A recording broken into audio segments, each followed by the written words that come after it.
কুমার ও বিমল কখনো পাগলের মতো এ গাছের ও গাছের দিকে ছুটে যায়, কখনো ডাইনের কখনো পায়ের ঝোপঝাড়ের ওপরে বন্দুকের কুতো দিয়ে বারবার আঘাত করে, কিন্তু কোথাও কেউ নেই।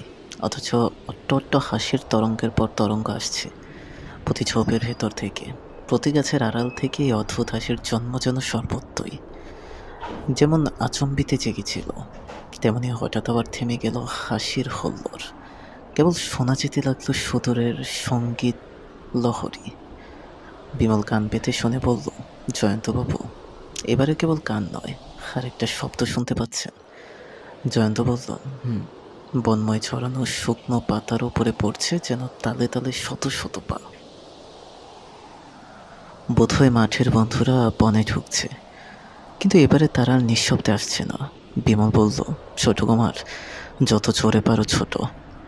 আবার জাগ্রত হলো বহু কণ্ঠে সে ভীষণ অট্টহাস্য। কুমার বললে, কিন্তু কোন দিকে ছুটব বিমল? দূরে শত্রুদের পদশব্দ, আশেপাশে শত্রুদের পাগলা হাসির দম, চারদিকে অদৃশ্য শত্রু। কোন দিকে যাবো ভাই? সামনের দিকে। শত্রুরা দৃশ্যমান হলেই বন্দুক ছুড়বে। তিনজনে আবার ঊর্ধ্বশ্বাসে দৌড়াতে লাগলো এবং তাদের সঙ্গে সঙ্গে ছুটতে লাগলো যেন সেই পেয়ারা হাসির আওয়াজ।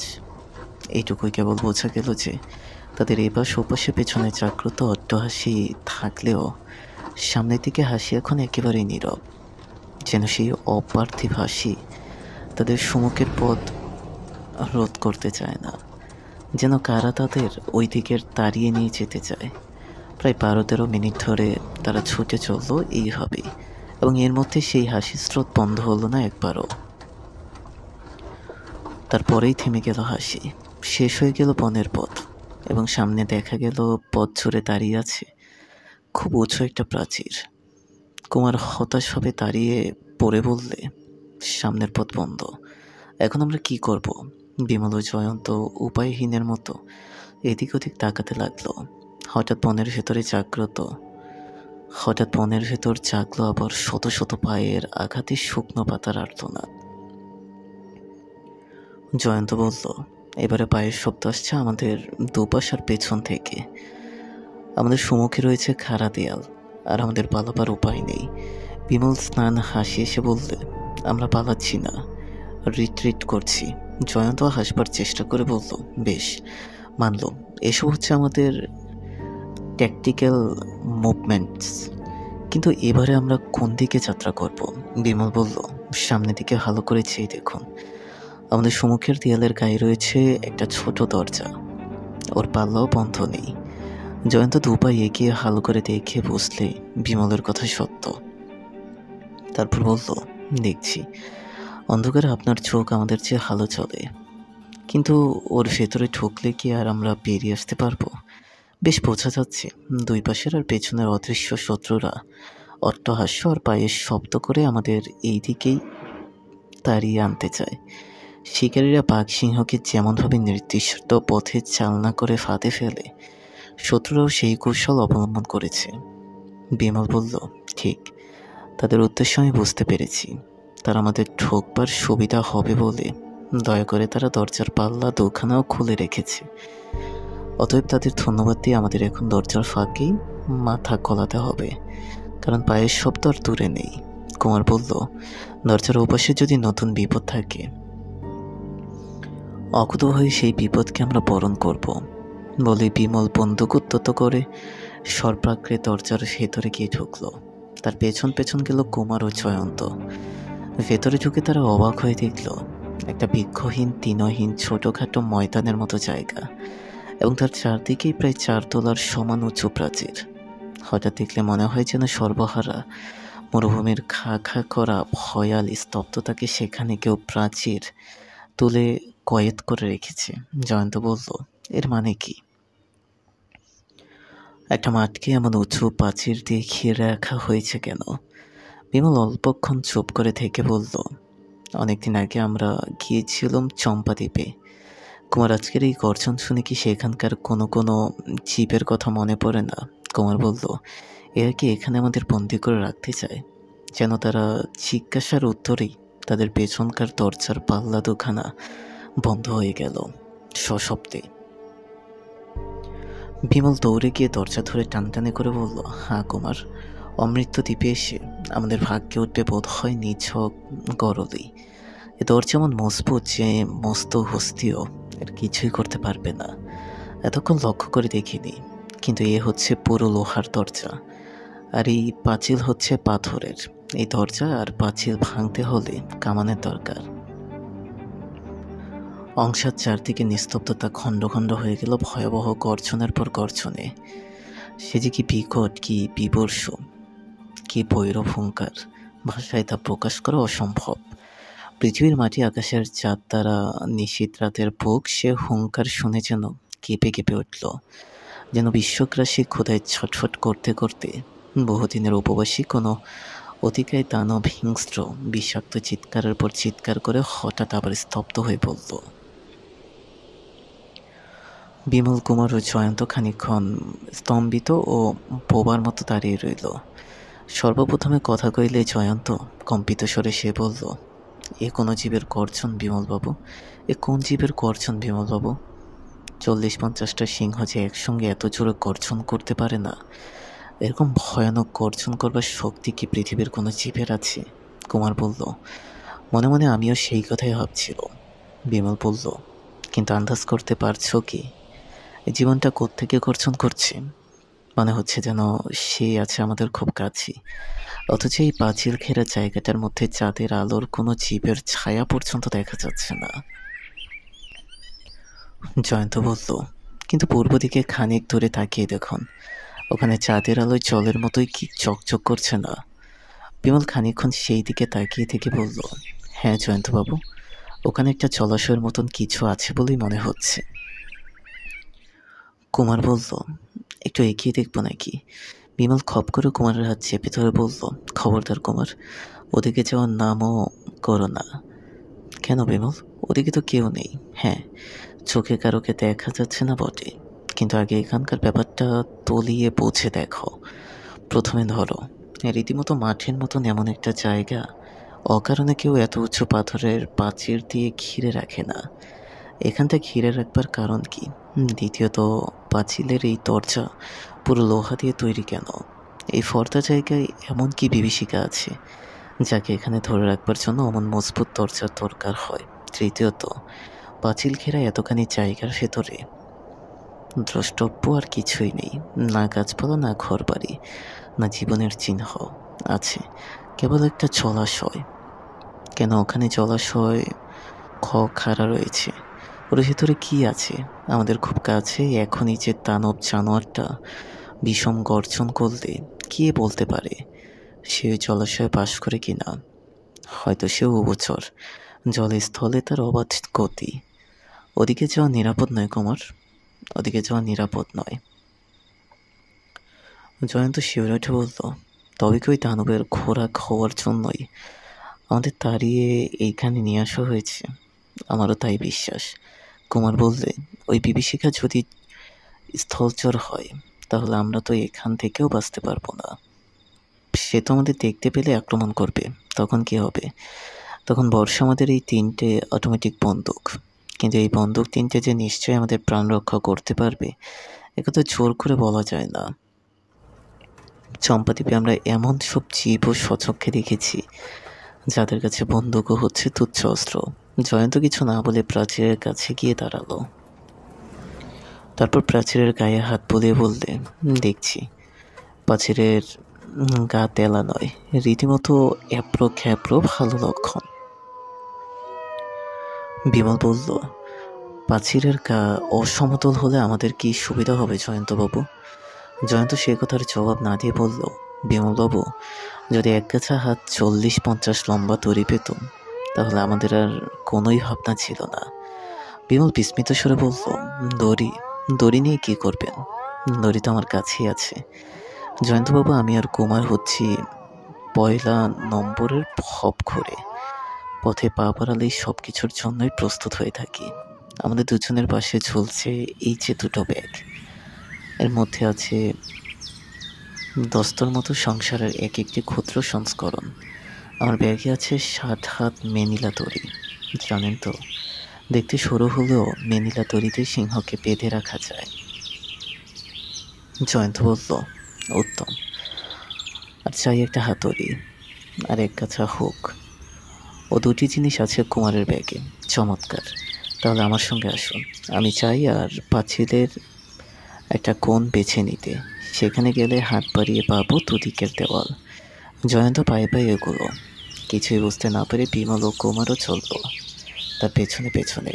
প্রাচীরের পূর্ব উত্তর কোণে গিয়ে দাঁড়িয়ে জয়ন্ত বলল, এইবারে দড়ি আর হুক আর হাতুড়ি নিয়ে আমি উঠবো প্রাচীরের উপরে।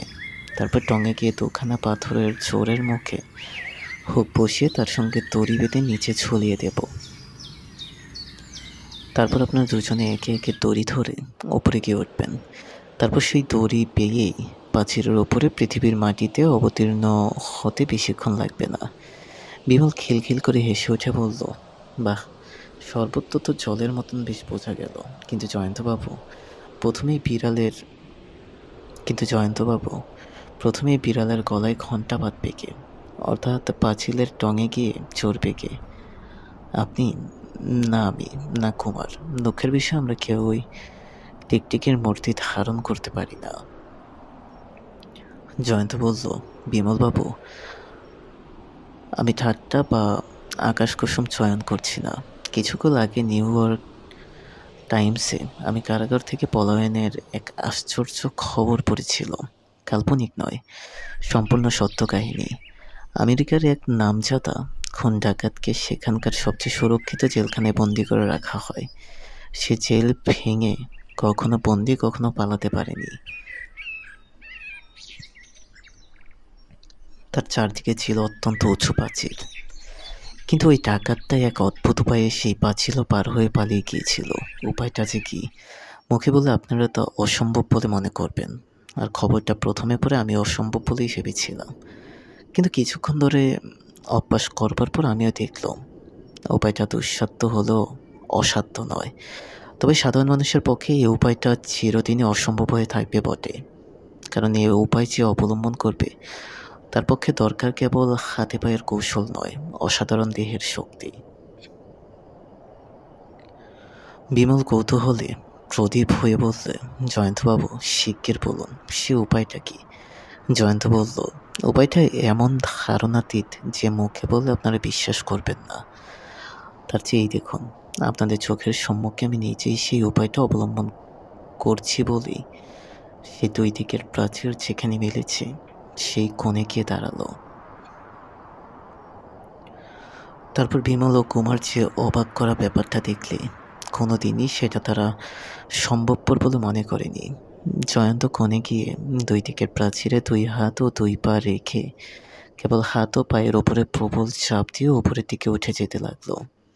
প্রায় অনায়াসে বিপুল বিস্ময়ে নির্বাক ও রুদ্রশ্বাস হয়ে তারা বিস্ফোরিত চোখে ওপর পানে তাকিয়ে রইল। জয়ন্ত যখন প্রাচীরের ওপর পর্যন্ত পৌঁছালো, বিমল উচ্ছ্বাসিত কণ্ঠে তারিফ করে বলল, সাধু জয়ন্তবাবু, সাধু, আপনি আজ সত্য করে তুললেন ধারণাতীত স্বপ্নকে। ঠিক সেই সময়েই জাগলো আবার চারদিকে কাঁপে ও প্রতিধ্বনিত করে কোনো অজ্ঞাত দানবের বিভীষণ হুঙ্কার। সে যেন সমস্ত জীবজগতের বিরুদ্ধে প্রচণ্ড প্রতিবাদ। সে যেন বিরাট বিশ্বের বিরুদ্ধে যুদ্ধ ঘোষণা। জয়ন্ত তখন প্রাচীরের উপরে উঠে বসে হাঁপ নিচ্ছে, কিন্তু এমন ভয়ানক সেই চিৎকার যে চমকে ওঠে। সে আর একটু হলেই টলে নিচে পড়ে যাচ্ছিল। তাড়াতাড়ি দুই হাতে প্রাচীরে চেপে ধরে সরোবরের দিকে সবয়ে তাকিয়ে দেখলে, হ্যাঁ, বিমলের অনুমানই ঠিক। একটু আগে যারা আজকবি হাসিয়া হাসছিল তারা দেখা দেয়নি বটে, কিন্তু এখন যে হুঙ্কারের পর হুঙ্কার ছাড়ছে সে আর অদৃশ্য হয়ে নেই। চাঁদ তখন পশ্চিম আকাশে এবং পশ্চিম দিকের উঁচু প্রাচীরের কালো ছায়া এসে পড়ে সরোবরের আধা আধি অংশ করে তুলছে অন্ধকারাময়, এবং সেই অন্ধকারের ভেতর থেকে পেরিয়ে পড়ে অন্ধকারের একটা জীবন্ত অংশের মতো কি যে সে কি মার্কার বিপুল মূর্তির খানিকটা আত্মপ্রকাশ করেছে। দূর হতে স্পষ্ট সে বোঝা গেল না, কিন্তু তার প্রকাণ্ড দেহটা সরোবরের জ্যোৎস্না উজ্জ্বল অংশের ওপরে ক্রমেই আরো প্রকাণ্ড হয়ে উঠতে লাগলো। তবে কি সে তাদের দেখতে পেয়েছে? সে সে কি এগিয়ে আসছে জল ছেড়ে ডাঙায় উঠবার জন্য? জয়ন্ত অত্যন্ত ব্যস্তভাবে প্রাচীরের পাথরের ফাঁকে হুক বসিয়ে ঠক ঠক হাতুড়ির খা মারতে লাগলো। নিচে থেকে বিমল অধীর স্বরে চিৎকার করে বলল, ও আমাদের দেখতে পেয়েছে, ও আমাদের দেখতে পেয়েছে জয়েন্দ্রবাবু, দড়ি দড়ি। কুমার ফিরে সচকিতে চোখে দেখল প্রায় ৮০ ফুট লম্বা ও ৩৫-৪০ ফুট উঁচু একটা বিরাট কালো দেহ মূর্তিমান দুঃস্বপ্নের মতো সরোবরের তীরে বসে সশব্দে প্রচণ্ড গাছ আড়া দিচ্ছে। অপর থেকে চপাস করে এক কাছা দড়ি নিচে এসে পড়ল। কুমার স্তস্বরে বলল, লাউচুর ভক্তরা কি একেই ড্রাগন বলে তাকে? বিমল দড়ি চেপে ধরে বলল, চলোই যাক নাউচুর ভক্তরা, এখন নিজের প্রাণ বাঁচাও, তাড়াতাড়ি আমার সঙ্গে দড়ি ধরে উপরে উঠে এসো।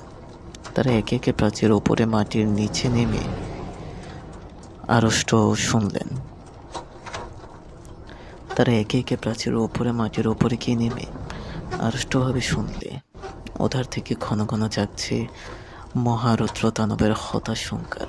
সে নিশ্চয়ই চারদিকে মুখের ক্রাশ খুঁজে বেড়াচ্ছে, কেননা তার বিপুল দেহের বিষম দাবাদাবি চোটে প্রাচীরের এ পাশের মাটিও কেঁপে উঠছে থরথর করে।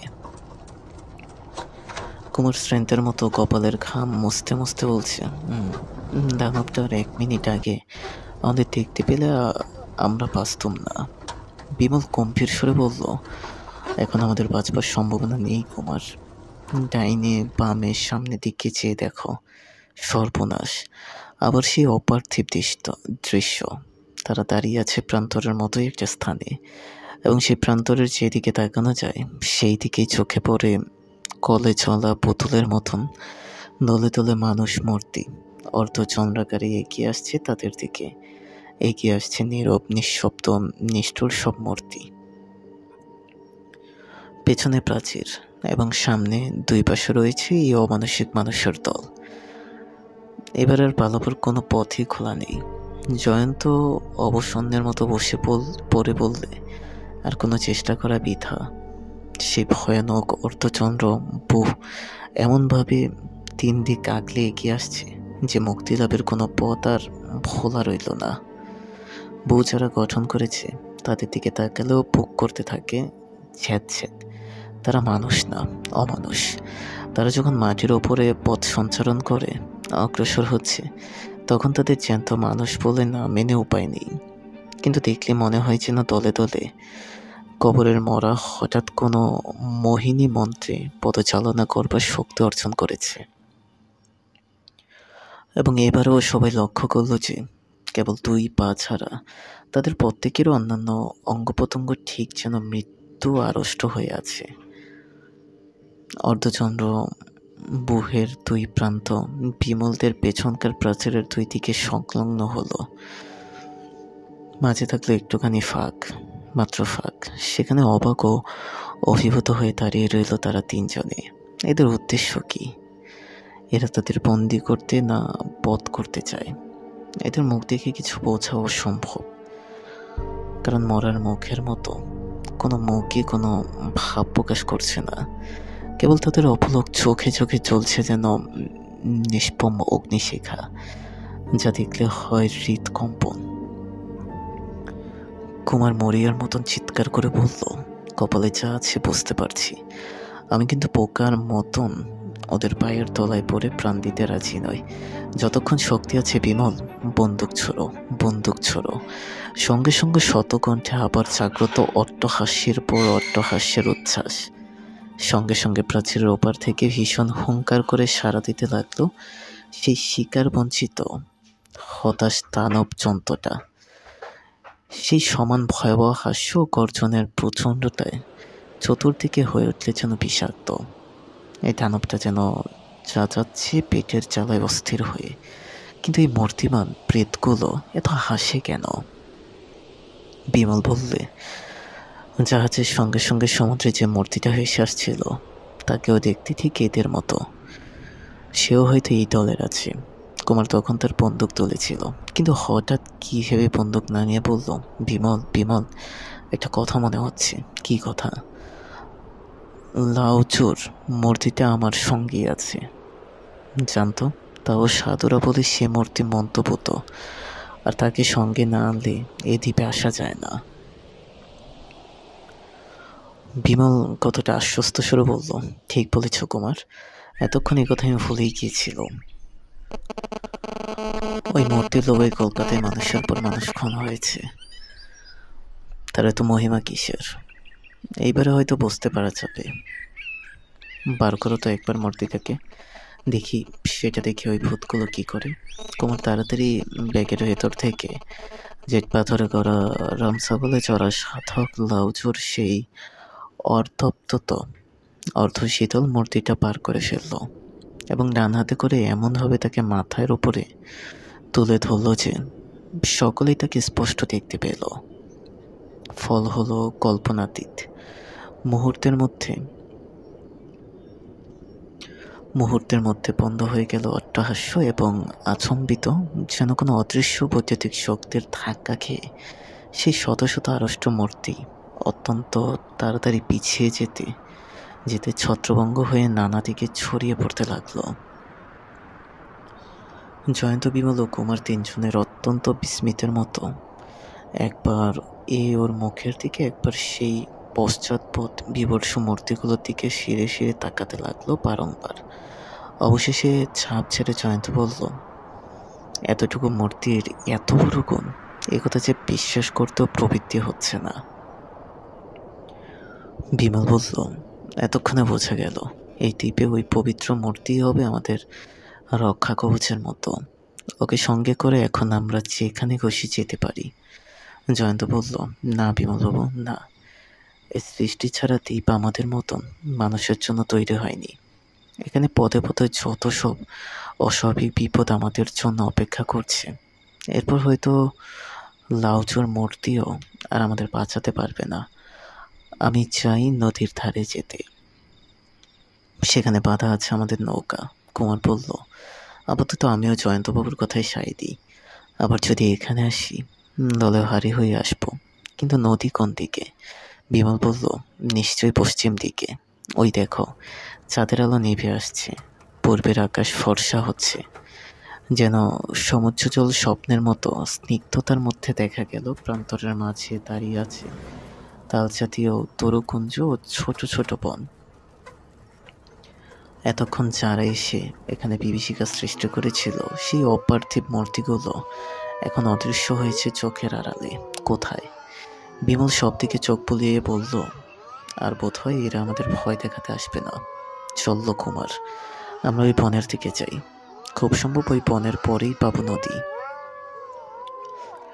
তারা বন লক্ষ্য করে অগ্রসর হলো এবং চলতে চলতে বারবার শুনতে লাগলো, সেই অজানা আদিকার জানোয়ারটা তখনও আকাশ কাঁপিয়ে দারুণ ক্রোধে চিৎকার করছে ক্রমাগত।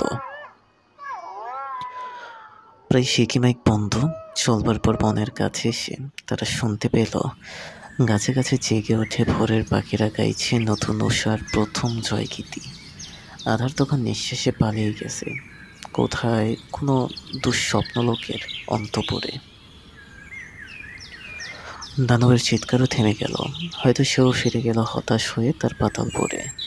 হয়তো রাত্রির চিপসে সূর্যলোক তার চোখের বালি। বাতাস এতক্ষণ ছিল যেন শ্বাসরোধ করে, এখন ফিরে এলো তার স্নিগ্ধ স্পর্শ। মনে মনে সবুজ গাছের পাতায় পাতায় জাগল নির্ভীক আনন্দের বিচিত্র শিহরণ। জয়ন্ত বলল, এই তো আমার চিরপরিচিত সেই পৃথিবী। জানি এর আলো ছায়ার মিলন লীলাকে, এর শব্দ গন্ধ স্পর্শের মাধুর্যকে, এর ফুল ফোটানো শ্যামলতাকে আমি বাঁচতে চাই। এদেরই মাঝখানে কালকের মতো যোগবিহীন আজ কবি রাত আর আমার জীবনে কখনো যেন না আসে। এ রাতের কাহিনী কারোর কাছে মুখ ফুটে বললেও সে আমাকে পাগল বলে মনে করবে। ঠিক সেই সময়ে কি এক অহনীয়ভাবে সকলের মন অভিভূত হয়ে গেল। প্রথমটা সব বিস্ময়ে সেখানে বুঝবার চেষ্টা করেও কেউ কিছুই বুঝতে পারলে না। তারপরেই কুমার বলল, এ কি বিমল, এ কি ভূমিকম্প হচ্ছে নাকি? চারদিকে একবার চেয়ে বিমল বলল, এ তো ঠিক ভূমিকম্পের মতোই মনে হচ্ছে না কুমার। মনে হচ্ছে আমরা আছি টলমলে জলে নৌকার ওপরে। এ কি আশ্চর্য! জয়ন্ত বলল, দেখুন দেখুন, ওইদিকে তাকিয়ে দেখুন, যে মাঠ দিয়ে আমরা এসেছি সেখানে হঠাৎ এক নদীর সৃষ্টি হয়েছে। এও কি সম্ভব? বিপরীত দিকে তাকিয়ে কুমার বলল, ওদিকে হচ্ছে ওই ব্যাপার, আমরা যে জমির উপর দাঁড়িয়ে আছি তার দুই দিকে নদীর আবির্ভাব হয়েছে। দুই হাতে চোখ কসমচে চমৎকার কণ্ঠে বিমল বলল, এ তো দৃষ্টি ভ্রমম নয় কুমার, আমাদের সামনের দিকেও খানিক তফাতে চেয়ে দেখো, ওখানেও জল, পেছন দিকে বন ভেদ করে চোখ চলছে না, খুব সম্ভব ওদিকেও আছে জল। কারণ এটা বেশ বুঝতে পারছি যে আমরা আছি এখন দ্বীপের মতন একটা জমির ওপরে, আর এই দ্বীপটা ভেসে যাচ্ছে ঠিক নৌকার মতন। না, এইবারে আমি হার মানলাম, দ্বীপ হলো নৌকা না, এটাকে বলবো বাসন্ত দ্বীপ। সত্য, জলের উপরে পান্তরের বনা জঙ্গল দেখতে দেখতে পেছনে সরে যাচ্ছে, যেমন সরে যেতে দেখা যায় রেলগাড়ির ভেতরে বা নৌকা জাহাজের ওপর গিয়ে বসলে। গঙ্গা সাঁতার কাটছে জলে। বিমল অনেকক্ষণ চুপ করে থেকে বলল, জয়ন্তবাবু, আপনি হ্যামাল্টনের universal history of the world পড়েছেন? রেখে দিন মশাই, হিস্ট্রি ফিস্ট্রি আমার মাথায় এমন ভো করে ঘুরছে, নিজেকে আর জয়ন্ত বলেই মনে হচ্ছে না। শুনুন, ওই হিস্ট্রির ষষ্ঠ খণ্ডে 3522 পৃষ্ঠায় একখানি ছবি দেখবেন। 400-500 বছর আগে চীন দেশের সিং রাজবংশের সময় একজন চীনা পটু অমৃতদ্বীপের যে চিত্র এঁকেছিলেন, ওখানে হচ্ছে তারই প্রতিলিপি। তাতে দেখা যায় জনকয় তাও ধর্মাবলম্বী লোক একটি ভাস্কর্য দ্বীপে বসে প্রাণ ভোজন আমোদ আহ্বান করছে, আর একটি মেয়ে হাল ধরে দ্বীপটিকে করছে নির্দিষ্ট পথে চালনা। আর মশাই, কবি আর চিত্রকরা উদ্ধত কল্পনায় যা দেখে তাই কি আমাদেরও বিশ্বাস করতে হবে? জয়ন্তবাবু, সময় বিশেষে কল্পনাও যে হয় সত্যের মতো, আর সত্যও হয় কল্পনার মতো। আর স্বচক্ষে তা দেখে আপনি তাকে স্বীকার করবেন না। পাগলের কাছে সবই সত্য হতে পারে। আমাদের সকলেরই মাথা হঠাৎ বিগড়ে গেছে। না জয়ন্তবাবু, শিশুর কাছে সবই সত্য হতে পারে। এই 1,00,000 কোটি বছরের অতি বৃদ্ধ পৃথিবীর কোলে ক্ষুদ্র মানুষ হচ্ছে শিশুর চেয়েও শিশু। সাধারণ প্রাকৃতিক নিয়মের বাইরেও যে অসাধারণ প্রাকৃতিক নিয়ম থাকতে পারে, ভালো করে তা জানতে পারবার আগেই ক্ষণজীবী মানুষের মৃত্যু হয়।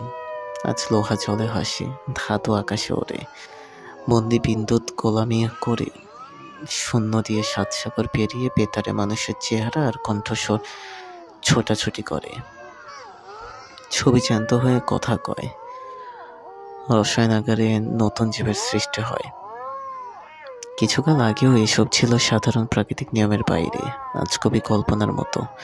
তবু আমরা কতটুকুই বা দেখতে কি জানতে পেরেছি? পৃথিবীতে যা কিছু আমরা দেখিনি, শুনিনি, তাহাই অসম্ভব নাও হতে পারে। আপনার বক্তৃতাটি যে খুবই শিক্ষাপ্রদ তা আমি অস্বীকার করছি না, কিন্তু আপাতত বক্তৃতা শুনবার আগ্রহ আমার নেই। এখন আমরা কি করব সেইটাই ভাবা উচিত।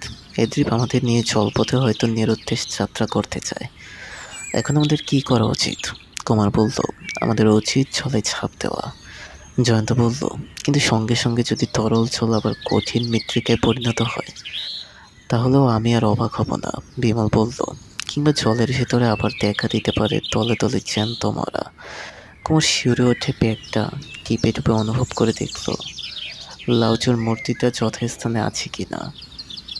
তারপর এগিয়ে ধারে গিয়ে তারা দেখল দ্বীপ তখন ছুটে চলছে রীতিমতো বেগে, এবং তটের তলায় উচ্ছল স্রোত ডাকছে কলকল করে।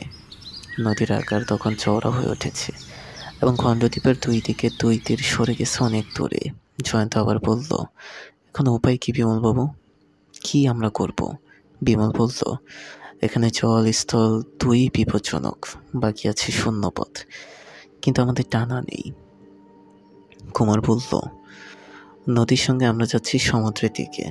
হয়তো অমৃতদ্বীপের বাসিন্দারা আমাদের মতো অনাহুক অতিথিদের বাইরে সমুদ্রে দাঁড়িয়ে দিতে চায়। জয়ন্ত আশান্বিত হয়ে বলল, তাহলে তো সেটা হবে আমাদের পক্ষে। সাপে বর নদীর মুখেই আছে আমাদের জাহাজ। বিমল বলল, কিন্তু জাহাজ স্তব্ধ লোক আমাদের এই অতুলনীয় দ্বীপে নৌকা দেখে কি মনে করবে, সেটা ভেবে এখন থেকে আমার হাসি পাচ্ছে। কিন্তু বিমলের মুখে হাসির আভাস ফুটবার আগেই হাসি ফুটল আর এক নতুন কণ্ঠে, দম্বর মতো কৌতুক হাসি। সকলে চমকে গেছে, পিছনে ফিরে অবাক হয়ে দেখল একটু তফাতে বনের সামনে গাছতলায় বসে আছে আমাদের এক অমানসিক মূর্তি। কিন্তু এবারে তার মুখ আর ভাবহীন নয়, কৌতুক হাসির সমুজ্জ্বল। জয়ন্ত বলল, এই মূর্তি আবার কোথা থেকে এলো? বিমল বলল, যেখান থেকে আসুক, এর চোখে মুখে বিভীষিকার চিহ্ন নেই। এ হয়তো আমাদের ভয় দেখাতে আসেনি। মূর্তি পরিষ্কার ইংরেজি ভাষায় বলল, কে তোমরা? পরেছ ইংরেজি পোশাক, কিন্তু দেখছি তোমরা ইংরেজ নও। বিমল দুপা এগিয়ে বলল, তুমি যেমন চীনা হয়েও ইংরেজি বলছো, আমরা তেমনই ইংরেজি পোশাক পরেও জাতে ভারতীয়। ঋষি বৌদ্ধদেবের দেশ থেকে তোমরা প্রভু লাউচুর দেশে এসেছো কেন? তোমরা কি জানো না, এদেশ হচ্ছে পৃথিবীর স্বর্গ। এখানে বাস করে আমার মতো অমরেরা, জলস্থলে শূন্যে যাদের অবাধ গতি। এখানে নশ্বর মানুষের প্রবেশ নিষিদ্ধ। বিমল হেসে বলল, অমল হওয়ার জন্য আমার মনে একটুও লোভ নেই। মূর্তি উপেক্ষার হাসি এসে বলল, মুখ, আমাদের দেহের মর্যাদা তোমরা বুঝবে না। দেহ তো একটা তুচ্ছ খোলস মাত্র। মানুষ বলতে আসলে বোঝায় মানুষের মনকে। আমাদের দেহ নামে মাত্র আছে, কিন্তু আমরা করি কেবল মনের সাধনা। আমাদের আড়ষ্ট দেহ কর্মহীন, কেবল আমাদের মন। কিন্তু থাক এসব কথা। কে তোমরা? কেন এখানে এসেছ? সিএন হতে? না, তোমাদের দেখবার পর আর অমর হওয়ার স্বাদ নেই। আমরা এখানে বেড়াতে এসেছি। বেড়াতে? এটা নশ্বর মানুষের বেড়াবার জায়গা নয়। জানো, তোমাদের মতো আরও কত কৌতূহলী এখানে বেড়াতে এসে মারা পড়েছে আমাদের হাতে। সেটা তোমাদের অভ্যর্থনার পদ্ধতি দেখেই বুঝতে পেরেছি। কেবল আমাদের মারতে পারোনি, কারণ সেই শক্তি তোমাদের নেই। মূর্খ, তোমাদের বধ করতে পারি এই মুহূর্তে। কেবল প্রভু লাউচুর পবিত্র মূর্তি তোমাদের সঙ্গে আছে বলে এখনো তোমরা বেঁচে আছো। ও মূর্তি কোথায় পেলে সে খবর তোমাকে দেব না। তোমরা কি তাও ধর্মে দীক্ষা নিয়েছ? না, আমরা হিন্দু। তবে সার্থক বলে লাউচুকে আমরা শ্রদ্ধা করি। কেবল মুখের শ্রদ্ধা ব্যর্থ, তোমাদের মন অপবিত্র। প্রভু লাউচুর মূর্তির মহিমায় তোমাদের প্রাণ রক্ষা হলো বটে, কিন্তু এখানে আর তোমাদের ঠাঁই নেই। শীঘ্রই চলে যাও এখান থেকে। খুব লম্বা হুকুম তো দিলে। এই জ্যান্ত মরার মুল্লুক থেকে চলেও তো যেতে চাই, কিন্তু যাই কেমন করে? কেন? আগে ছিল মাঠে, তারপর মাঠ হলো জলে ঘেরা দ্বীপ, তারপর দ্বীপ হলো আশ্চর্য এক নৌকা। খুব মজার ম্যাজিক দেখিয়ে আরো উপন্যাসকে তো লজ্জা দিলে বাবা। এখন দয়া করে দ্বীপ নৌকাকে আবার স্থলের সঙ্গে জুড়ে দাও দেখি। আমরাও ঘরের ছেলে ঘরে ফিরে যাই। তোমার সুবুদ্ধি দেখে খুশি হলাম। দ্বীপের পূর্ব দিকে চেয়ে দেখো। সকলে বিলোপ বিস্ময়ে ফিরে দেখলে ইতিমধ্যে কখন যে দ্বীপের পূর্ব প্রান্ত আবারও মাঠের সঙ্গে জুড়ে এক হয়ে গেছে তারা কেউ জানতে পারেনি। স্থির মাটি, পায়ের তলায় টলমল করছে না। এতক্ষণ পরে বিমল শ্রদ্ধাপূর্ণ সুরে বলল, তোমাকে শত ধন্যবাদ।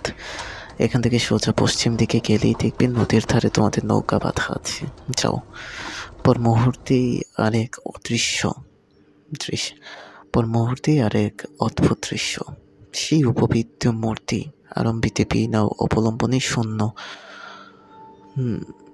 ধব দিকে উঠল, এবং তারপর ধনুক থেকে ছোড়া তীরের মতো বেগে বনের উপর দিয়ে কোথায় চোখের আড়ালে মিলিয়ে গেল।